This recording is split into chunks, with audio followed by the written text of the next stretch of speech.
my dears, welcome to part 2 of 3 in my deep dive series into where the DSM came from, the intersection between disability and capitalism, and breaking down of various diagnoses through a different lens in an attempt to answer the question of, is neurotypicality real? You are welcome to watch these 3 videos in absolutely any order you so desire. They will still totally make sense no matter which direction you go. They all build on each other sideways, if that makes any sense. Everything's really intertwined, so there's no specific order in which comes to talking about it would make more sense than another one. If that... It maybe made sense. Either way, I am excited to have you join me here as we tear apart the very foundations of our existence. If you are interested in this kind of deep dive into the universe, I have a playlist that you can find in the card above over here. It is called Psst, Your Psych and Bio Profs Lied to You. You're going to find lots of more popular science that is debunked in a needlessly thorough way over there. And as an audio description for friends who potentially need it, I am a white person in their early 20s with brownish, blondish, curly hair. I am currently wearing a red button-up shirt, and it's short sleeve, and it has squirrels on it. And I'm sitting in front of a bookshelf with books on it and photos on the wall behind me. As a blueprint for this video, we're going to talk about the history of the rise of capitalism and therefore of disability and disability rights, and a view of disorders and disability and divergence through the lens of capitalism, because the whole world is through the lens of capitalism. And obviously a discussion of sorts as to why this has a lot of issues and what we can maybe do about it. But first, let me recap the previous video. We talked about the extremely flawed history of the construction of the DSM itself. That's the book that psychologists use in order to diagnose and declare who is mentally ill or disordered and who is not. And specifically about how, despite everybody believing that it is an extremely reliable scientific tool, it is probably no more accurate than it was back in the slightly post-Freudian times. And if you know anything about Freud, you should be alarmed. Also, this is the era where psychologists were doing all those really unethical experiments that you learned about in your AP psychology class, like the Milgram experiment and the Stanford Prison experiment and stuff. So I trust approximately nothing from that era, and frankly, you shouldn't either. Also, in today's video, we're going to be talking about a lot of big concepts that people tend to kind of throw around to try to sound like they are smart. That for me feels very overwhelming and often puts me on edge because I'm never quite sure if the person is trying to teach me an authentically researched truth or they're just trying to say absolute nonsense to virtue signal about how woke they think they are. So here's me saying, hi, I did 10 hours of research for this 3 video series and I don't care about what virtues I may signal. I just wanted to learn more about it so I could be a better citizen and be a kinder human and a more understanding person in relation to other human beings. And if you don't understand any of the concepts or things that I say, if I explain it too obtusely, feel free to let me know in the comments. I'd be happy to explain. This is not a who's more woke than who kind of space. This is a friendly learning space where I try to meet you wherever you may be at and take you to where I am in my learning, because I'm learning about all this as we do it as well. So I just wanted to throw that out there before we begin. But yes, so in the history of the world, it was very common for societies to have people tied to the land and they lived and worked on that land. This meant that every person, regardless of ability, could make a genuine contribution to the daily economic life because there's no competition. And if you need accommodations, you can kind of create them and still function perfectly fine if you're subsistence farming. Kind of like how in my ancient autism video from last summer, which I'll link over here, we talked about how there's the farmhand never speaks, but he's really good at doing this one skill or another and everybody's just fine with that. That was the typical environment for disabled people to exist back then. And this is not saying serfdom was easy or a dream or anything like that. I'm just saying that from an earning a living perspective, there was no need to define disability as disability because most of the time it didn't really matter too much. With the Industrial Revolution and therefore rise in capitalism, an economic system which is based on profit, people became no longer tied to their land for work. And this meant that suddenly labor became a competition. If you couldn't work fast enough or well enough or follow orders perfectly, you were easily replaceable with another person who is able to work like a robotic machine. This then inevitably creates a class of people who are less fit and generally undesirable, I hate using that word, as workers. And that, friends, is where we get disability from. This class then became known as a social problem, and that led to the justification for segregating disabled people from the rest of the world in various places like workhouses, asylums, poorhouses, prisons, colonies, and special schools. And then we have the advent of social Darwinism and eugenics that came along and really fueled the fire. We're not going to talk about that today. We already did a deep dive into that, so we're going to move on, but you can watch that up here as well. During and after World War II, there was an expansion of welfare and social services.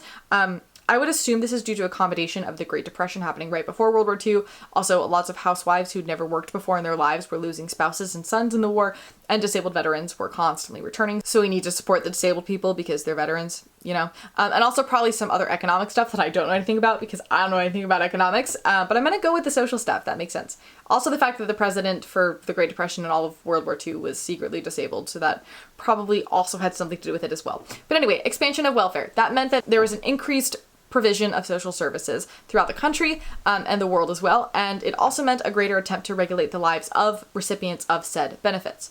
Now, one of the biggest social programs to come out of this was the increased funding for segregated workshops to employ disabled people that were allowed to pay them less than minimum wage and even just pennies. These still very much exist to this day. We've talked about this before as well. But now, because there were so many people signing up for benefits, because now there were benefits, this created a need to medicalize, categorize, and clarify these divisions of who is disabled and who is not. So, in case you didn't know, in social services law, disability is defined as medically unable to engage in substantial work activity.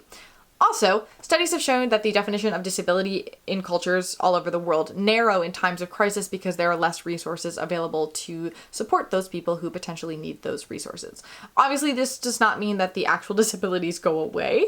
It just means that the government and other support organizations are no longer on the hook for your struggles because they're not defined as struggles anymore. So now it's your problem.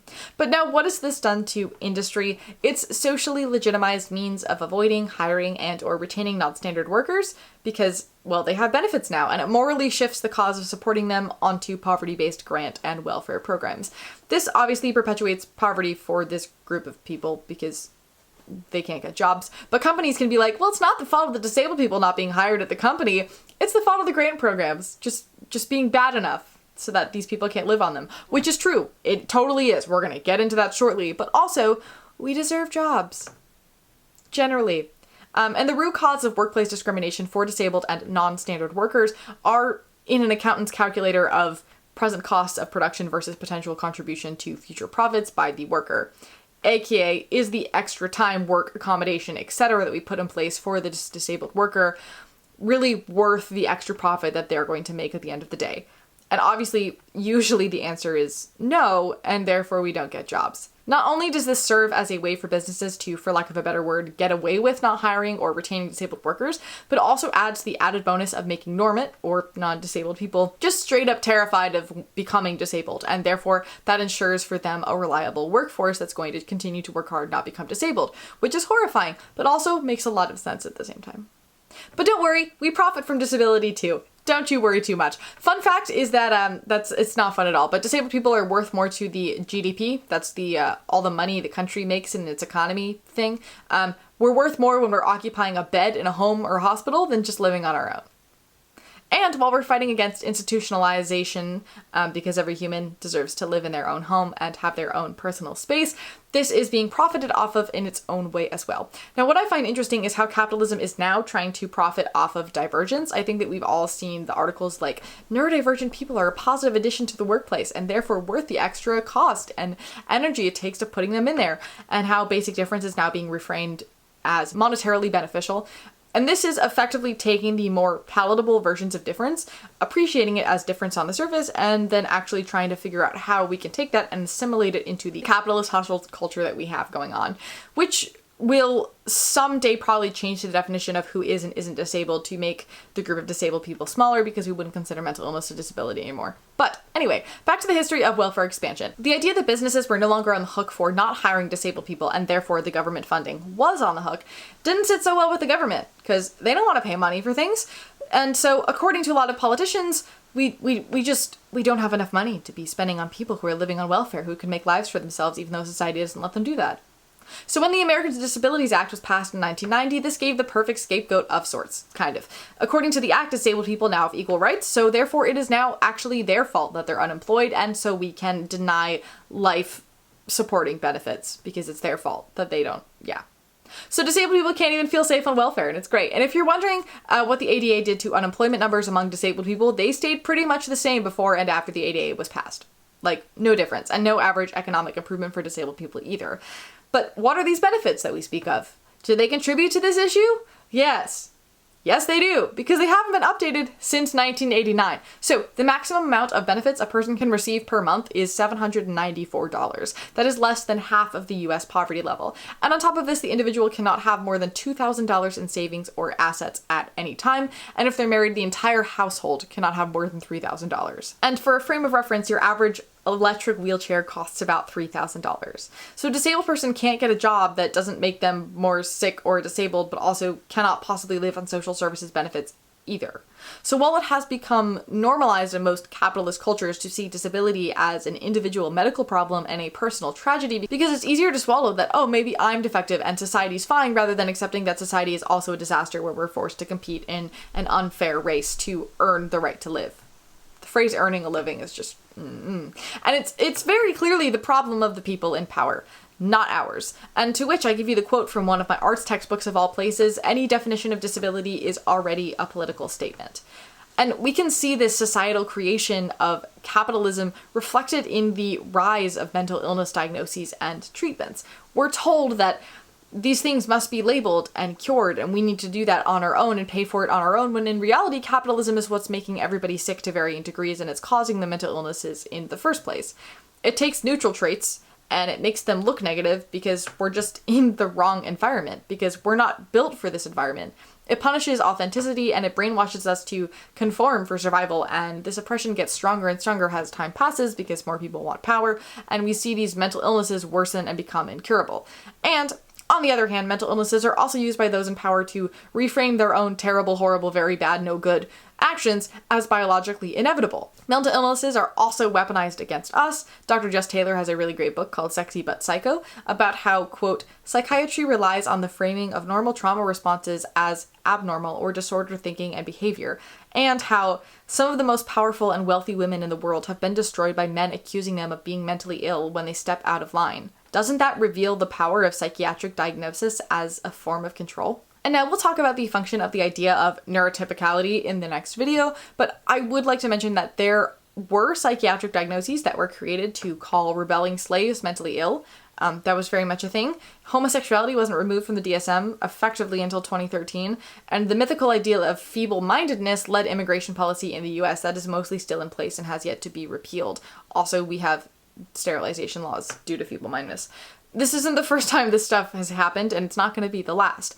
But while I don't quite have a clear and solid solution to any of this yet, because it is a systemic thing, I do think that there is definitely hope for a more accessible future. I don't think that it's practical to just say, well, we gotta overthrow capitalism and throw it out the window, but then also at the same time, the assumption that what currently exists must necessarily exist is the acid that corrodes all visionary thinking, Murray Bookchin quote. So who knows? Maybe it is possible, and it will happen in our lifetimes, and we just need to believe it. I really don't know, but I do feel like when it comes to disability rights, the pandemic kind of meant that everybody went online because we needed to, because there's no other place to go, and that's where accessible spaces have always been, and it caused a lot more people to listen to the disabled cause, and it caused a lot more people to get mad about capitalism and to realize that they're disabled too. And our voices as a community are getting louder and stronger over time. So I don't know what comes next for us, but I do know that the system does have issues and it needs a lot of changes because, well, it's built on the very foundation of denying us of our humanity, which, in my opinion, is certifiably not cool. But anyway, as always, thank you for listening. Thanks for learning. Remember, it's never too late to start over. Stay tuned for the next and final video on this little deep dive of sorts. It's going to be a fun, funky one, and I look forward to seeing you, my dear, in the next one.